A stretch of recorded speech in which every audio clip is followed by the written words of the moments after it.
Liquor కుంభకోణం కేసులో కేజ్రీవాల్ అయితే బయటకు వచ్చారు, ప్రచారం చేస్తున్నారు. అలాగే హేమంత్ సోరెన్ ఇప్పటికే సుప్రీంకోర్టులో కేసు వేశారు, నాకు కూడా అవకాశం ఇవ్వమని. ఇంకా అది తేలలేదు. కవిత గనక ఇప్పటికే ఎలక్షన్స్ ముందు గనక కవితని కూడా అట్లాగే అడిగితే ఇచ్చుండేవాళ్ళేమో తెలియదు.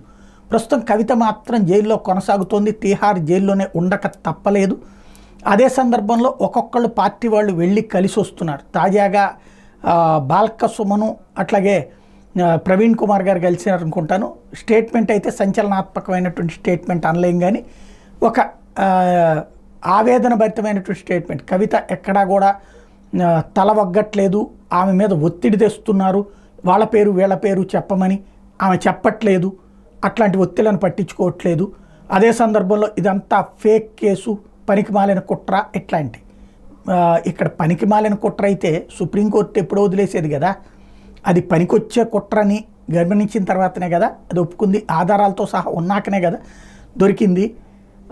బేసిక్ కాన్సెప్ట్ ఏంటంటే కవిత లిక్కర్ వ్యాపారం చేసిందా లేదా, ఢిల్లీలో చేసిందా లేదా, ఏ బేసిస్ మీద చేసింది అన్నదాని చుట్టూతోనే కదా ఉండేది. కాకపోతే ఆమె ధైర్యం కోల్పోలేదు అన్నటువంటి పాయింట్ వరకు ఓకే.